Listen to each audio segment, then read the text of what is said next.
Ich It möchte began eine as a Welt quiet schaffen, evening in at der mein Sohn Buckingham stolz auf Palace, das ist, one of was wir those tun. calm nights when London's streets glowed under a soft drizzle and the sound of distant traffic faded into the mist.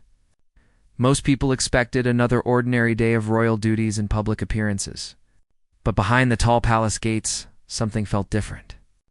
The lights in the windows stayed on longer than usual, and the palace press office, normally silent at night, was alive with activity. Inside, phones rang quietly, advisors moved quickly between rooms, and every whisper carried a strange weight. Around 9 o'clock, a small message appeared on the palace's official channel. It was short, formal, and deeply serious.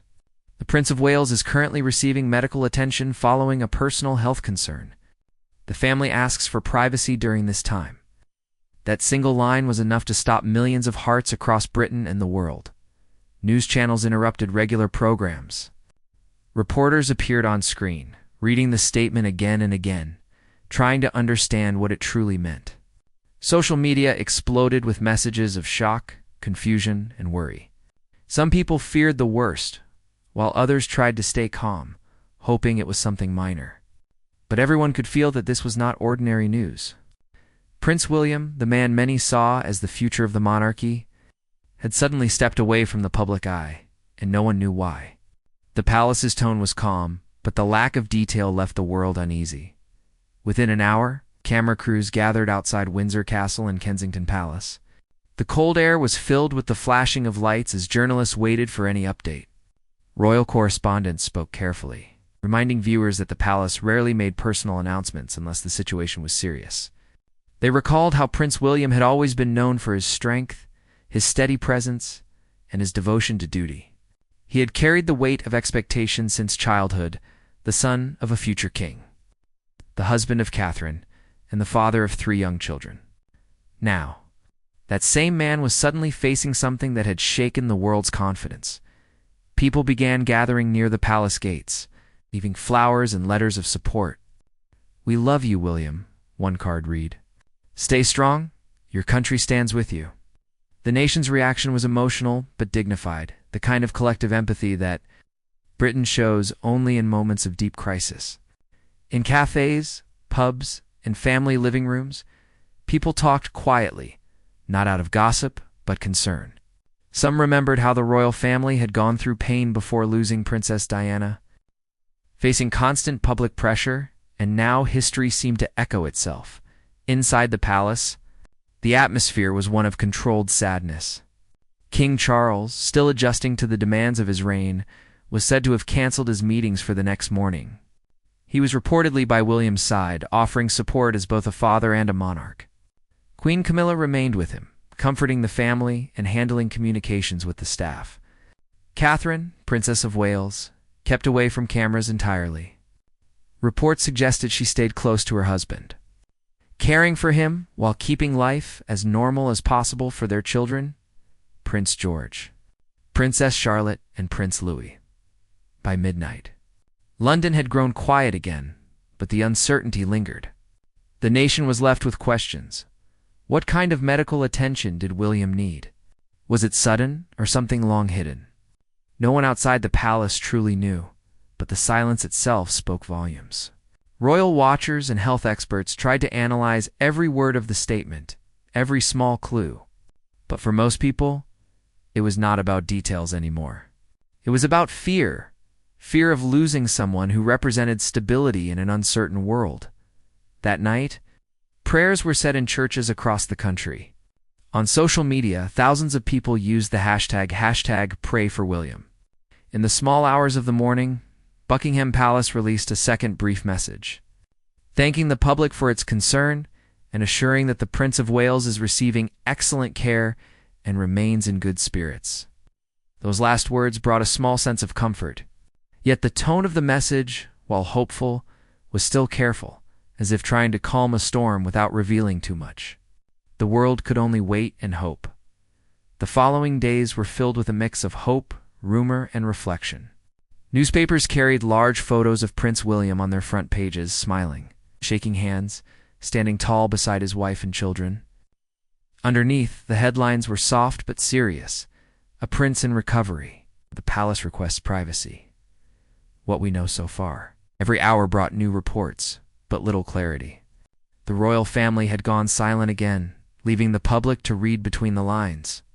And in that silence, people began to talk about what William truly meant to them. For many, it was more than just the heir to the throne. He was the symbol of a new kind of monarchy, modern, compassionate, and human. People remembered his work with mental health charities, his efforts to support veterans, and his open way of speaking about loss and responsibility, his calm presence, his warmth toward the public, and his deep love for Catherine made him one of the most admired figures in the country. That is why the uncertainty hit so hard. It was as though the nation had realized how much it depended on his quiet strength. Meanwhile, behind palace walls, the family tried to continue their duties with dignity. King Charles carried on with his public schedule, though his eyes seemed heavier. In one speech, he briefly mentioned a time of reflection and resilience for our family, which the media quickly connected to William's condition. Catherine was rarely seen, and when she was, she looked tired but composed, always smiling softly when asked about her husband. "He's in good spirits," she would say. "He's strong." Those few words became headlines of their own. Internationally, messages of support poured in. From world leaders to everyday citizens, people expressed their best wishes. Even Prince Harry, who had been distant from the family, reportedly reached out privately, sending a heartfelt message of concern. "No matter the past," one insider said, "they're still brothers." It was a moment that reminded the world that beyond the crowns and titles, this was a family, one that had weathered pain before and was now facing another challenge together. As days turned into weeks, the story evolved. The palace finally released a longer statement, explaining that Prince William had undergone a minor but important medical procedure. It did not go into specifics, but assured the public that he was recovering well and would return to duties soon. Relief swept across the country. People smiled again. Shops began to display banners that read "Welcome back." William, and even the media, which had been cautious, softened its tone. The dark cloud that had hung over Britain for weeks began to lift, but the event left a lasting mark. Commentators noted how deeply the news had affected people, revealing the emotional bond between the royal family and the public. In a time when the world often feels divided, this shared concern had brought people together. It reminded everyone that, for all the ceremony and history, the royals are human, vulnerable to illness, pain, and fear, just like anyone else. When William finally appeared again in public, walking slowly but smiling, the crowd erupted in applause. He wore a simple navy suit and waved as he greeted supporters outside Windsor. His voice, though quiet, carried reassurance. "Thank you for your kindness," he said. "Your messages have meant more than you can imagine." That short moment became the image of recovery and hope. The man who had been out of sight was now standing strong again, not just for his family, but for an entire nation. The press called it the return of the people's prince. Commentators reflected on how gracefully the family had handled the crisis, with silence, dignity, and honesty. Some said it showed a new side of the monarchy, open yet still private, human yet still steadfast. And in the weeks that followed, William's renewed presence brought a sense of stability that Britain needed, months after that difficult time. The story of Prince William's health had become more than just a news event. It was a moment that taught people something about compassion, patience, and perspective. The prince himself spoke about it briefly during a public engagement. Standing before a crowd in Birmingham, he said, "The past months have reminded me how fragile life can be, and how strong the power of kindness truly is." His words were simple, but they touched millions. It was a rare glimpse into his inner world, showing gratitude and humility that few public figures could express so genuinely. He thanked doctors, nurses, and supporters, emphasizing the importance of health awareness and mental well-being, subjects he had always championed. His return to royal duties wasn't marked by grand ceremonies, but by quiet determination. He visited hospitals, community centers, and schools, speaking with ordinary people, listening to their struggles and reminding them that even in hardship, resilience shines through. His presence felt different now, calmer, more reflective. perhaps more human than ever before. For Catherine, too, the experience had left its mark. In later interviews, she spoke about how difficult it was to balance family life, royal duty, and worry for her husband. "There were days I felt lost," she admitted gently. "But the children's laughter and the kindness of strangers kept us going." Her honesty only deepened public affection for her. Together, William and Catherine became symbols of unity and love, not through perfection, but through authenticity. The royal family as a whole also seemed to take lessons from the experience. King Charles, now more open to sharing personal reflections, began to focus on causes close to his heart: the environment, community service, and interfaith understanding. The period of uncertainty had made them all more aware of what truly mattered: health, family, and connection. Public faith in the monarchy, which had wavered in past years, began to strengthen again. People saw in William and Catherine not just royalty, but relatability. They represented stability in a changing world. Their calmness during the crisis, their quiet recovery, and their warmth afterward reminded people why the monarchy continues to hold a special place in British life, even beyond Britain. The story touched hearts. Across the Commonwealth, people sent messages of solidarity. In Canada, Australia, and New Zealand, landmarks were lit in royal blue for a night of support. The phrase "with you, William" became a quiet message of unity across cultures and countries. Looking back, historians would later say that this chapter in royal history was one of the most defining moments of the modern monarchy. It wasn't about power or politics. It was about humanity. It showed that even those born into privilege face challenges that money or status cannot shield them from. It showed that leadership is not about being untouchable, but about standing tall after being tested. In his first Christmas message after the event, King Charles spoke softly but meaningfully. This year reminded us that compassion is not weakness, it is strength, and it is through caring for one another that we truly honor our traditions. Those words reflected not only his wisdom, but the quiet courage of his son. As the months passed, the palace grounds filled once more with laughter and ceremony. William and Catherine returned to official duties, their smiles genuine, their bond visibly stronger. The public saw not just a future king and queen, but a husband and wife who had walked through fear and found light again. And so, what began as a night of uncertainty became a story of resilience and renewal. The devastating news that once frightened the world had transformed into a reminder of faith, family, and the unbreakable spirit of hope. Prince William's recovery became a symbol, proof that even in the face of uncertainty, grace and strength can prevail. Time has a way of healing not only bodies, but also hearts. As the seasons changed, so did the atmosphere around the royal family. The tension that once surrounded the palace had slowly faded, replaced by a renewed sense of purpose and calm. Prince William, once at the center of the nation's deepest worries, was now again its steady symbol of hope. When he returned fully to public life, it wasn't with the loud fanfare of ceremony, but with a quiet dignity that touched everyone who saw him. One of his first major appearances was at a children's hospital in London. As he walked through the bright hallways filled with laughter and color, young patients cheered, holding small flags and handmade cards. William smiled, knelt down beside a child in a wheelchair, and said softly, "You're braver than I could ever be." It was a simple sentence. Yet it captured everything he had learned, that courage doesn't always wear a crown. Sometimes it wears a hospital gown. The image of that meeting spread quickly across the world, reminding everyone that kindness is still the most powerful message a leader can share.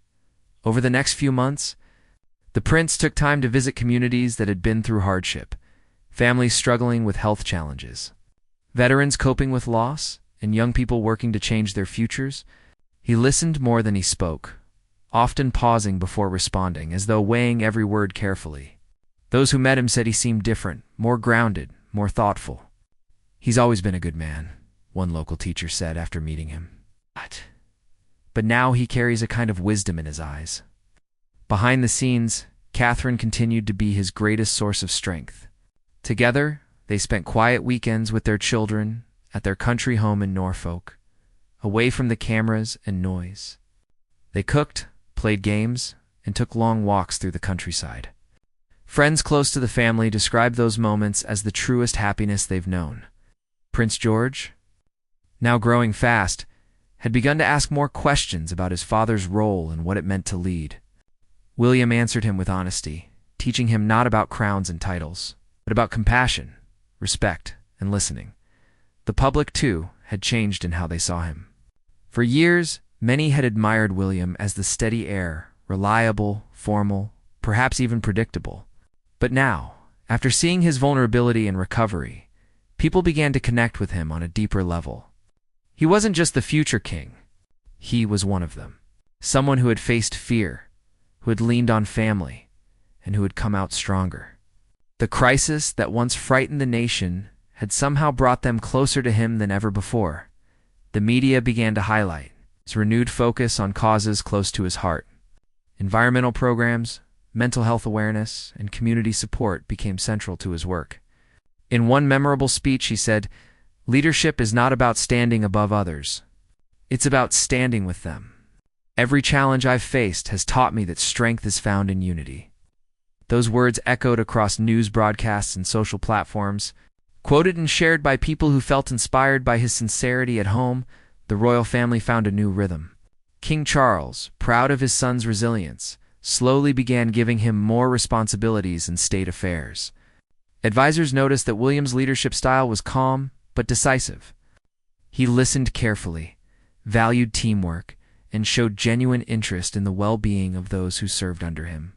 The king reportedly told one aide, "He has the heart of his mother and the sense of his grandmother. Britain's future is in good hands." It was one of the highest compliments a father and monarch could give, internationally. William's reputation grew even stronger. He represented the United Kingdom at several major global events, where his presence was met with respect and warmth.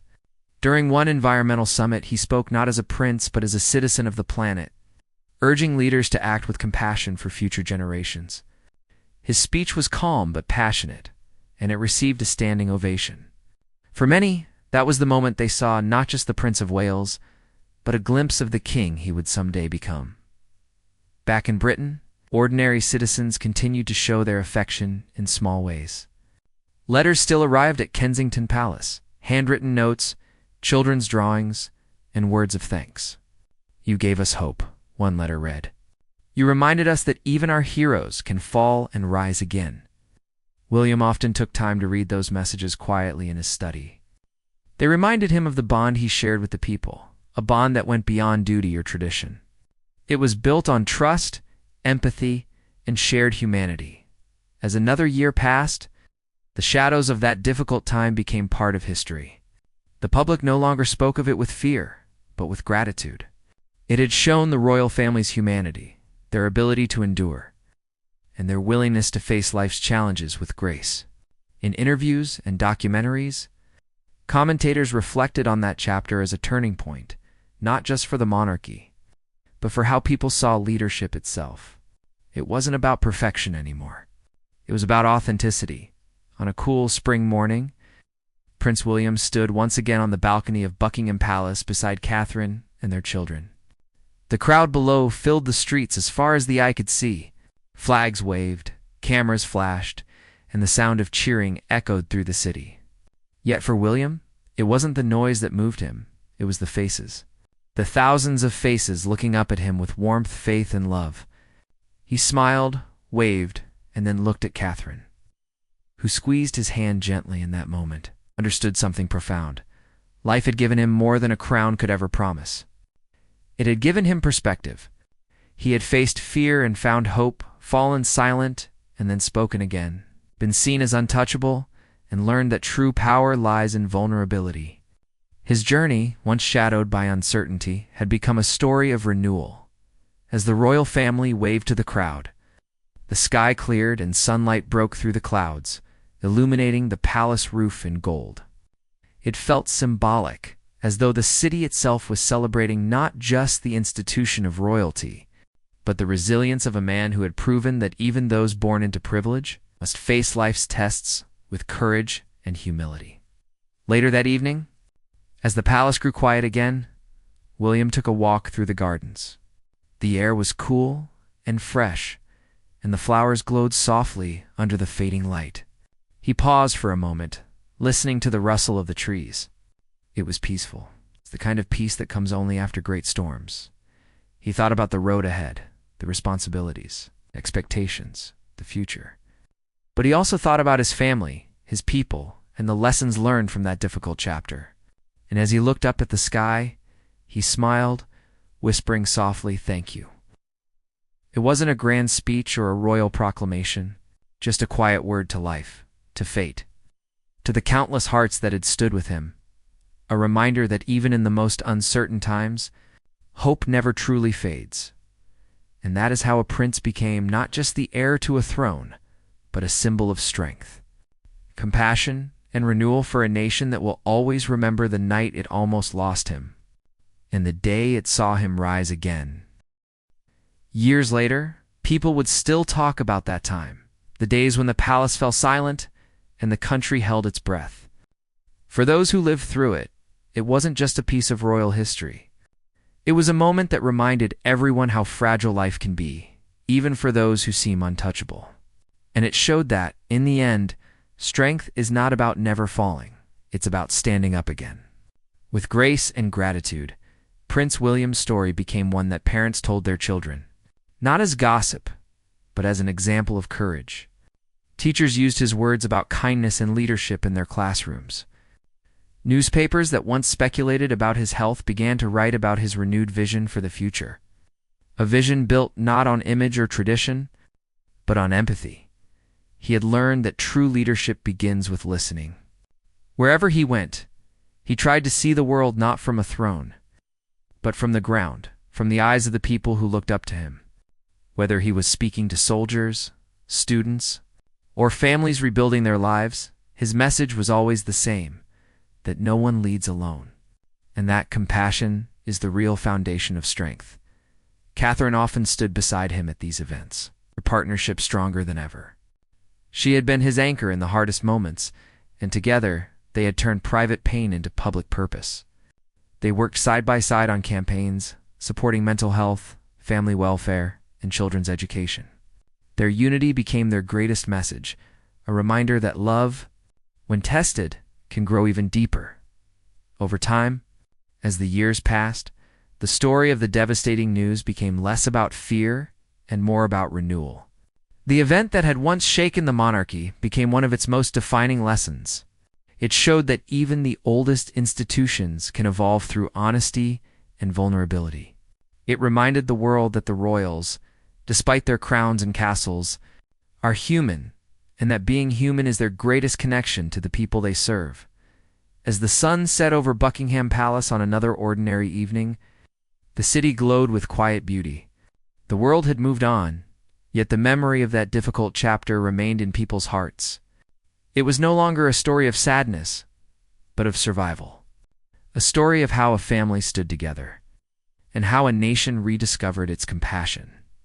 And somewhere within those palace walls, perhaps walking again through the gardens or reading bedtime stories to his children, Prince William could finally breathe in peace. The storm had passed. The fears had faded. What remained was gratitude for life, for family, for the unspoken bond between a prince and his people. In the end, the greatest message wasn't about royalty at all. It was about resilience, about remembering that no matter how dark the night feels, the morning always returns, brighter, warmer, and full of hope. And that was the true legacy of the moment that once brought the nation to tears, not the sorrow, but the strength that came after.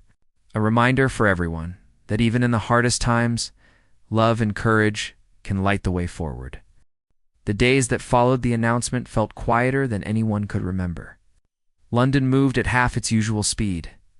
The sound of traffic seemed softer, the usual chatter of commuters replaced by hushed tones and thoughtful glances. People no longer hurried past Buckingham Palace. Instead, they stopped, if only for a moment, to look toward the gates and leave flowers, notes and prayers. Each sunrise came slowly, painting the city in pale gold, as though the sky itself was healing. News stations played soft orchestral music instead of the usual morning headlines. There was no panic, only patience, a collective waiting filled with hope. Britain, for once, seemed united not by celebration or ceremony, but by compassion. Inside the palace walls, life was beginning to return to rhythm, though every movement carried new meaning. Staff walked more gently, spoke more quietly, as though mindful that the air still held echoes of worry and love. Catherine, Princess of Wales, kept her days steady. She continued her duties, but her gaze often drifted to the gardens, to the roses William had planted months before. She would pause there, taking a slow breath, letting the quiet remind her that healing takes time. William, meanwhile, had begun a period of rest away from the public eye. The palace didn't release many details, but those who saw him said that he looked calm, lighter somehow. He had always carried the burden of expectation like an invisible armor, but now he seemed to have laid it down, if only for a while. He spent long hours with his children, walking through the woods, playing football in the fields near Windsor, and reading with them by the fire. These simple moments, once rare, became his medicine. The world, too, had begun to reflect on what it had witnessed. The press, known for its sharp scrutiny, took a different tone this time. Editorials spoke about privacy, empathy, and the shared humanity behind public figures. The strength of the crown, one headline read, is not in its walls, but in its people. Across Britain, community groups organized vigils not just for the royal family, but for anyone facing illness, loss, or hardship. Churches, mosques, temples, and schools opened their doors for moments of quiet reflection. If Prince William can face pain with courage, one teacher said, so can we. And in that simple sentence, people found a mirror, a reminder that even the strongest among us are still human. Meanwhile, King Charles continued his duties with a new depth of emotion. Those who met him in the weeks after the announcement said he spoke more softly, smiled more often, and seemed more present than ever.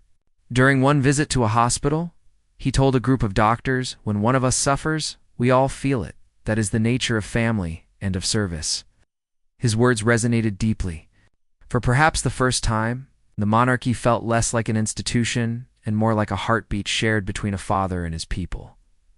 Over in Windsor, Catherine began writing letters, hundreds of them, to well-wishers from around the world. She thanked them for their prayers, their kindness, and their understanding. Some were short handwritten notes. Others, longer replies filled with grace and gratitude. "Your compassion," she wrote in one, "has been a light in a very dark time." Her sincerity touched people far beyond Britain's borders. Harry and Meghan, watching from their home in California, also reached out privately to the family.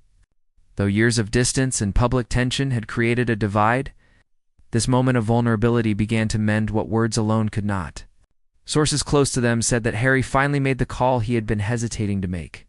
"I just needed to hear your voice," he reportedly told his brother. The conversation was short, emotional, and quiet, but it marked a beginning. The world didn't need to know the details. It only needed to see that even royal hearts could heal. For millions, it was a reminder that forgiveness is possible. Even after years of misunderstanding, as autumn turned to winter, London's streets filled again with light, Christmas lights glowing against the cold sky, laughter returning to shop fronts, choirs singing in the squares. Yet there was a new tone to it all, softer, humbler, more connected. When William finally appeared in public again, walking beside Catherine at a charity event for children's hospitals, the crowd didn't cheer wildly. They simply applauded, gently and sincerely, their smiles full of warmth rather than excitement. He looked different, not weaker, but wiser. His voice, when he spoke, carried quiet gratitude. "I want to thank every person who kept us in their thoughts," he said. "Sometimes in the rush of life, we forget how powerful kindness can be. But your kindness reminded me and my family that we never face challenges alone." The crowd stood silent for a moment, not because they were told to, but because the honesty in his words touched something universal. It wasn't the speech of a prince. It was the voice of a man who had known fear, who had faced it, and who had chosen to keep going. In the weeks that followed, William and Catherine launched a new royal initiative focused on wellness and mental health, inspired by their own experience. The project encouraged people to check in on each other, to speak openly about struggle, and to find strength in unity. A healthy heart, Catherine said during one of the early events, is not just about the body. It's about how we treat one another with care, with respect, with love. The response was overwhelming. Across Britain, people shared their stories of recovery, of family, of hope. It was as though the sadness that once surrounded the palace had transformed into a movement of healing. The royal family, once seen as distant, now felt close, not because they were perfect, but because they weren't.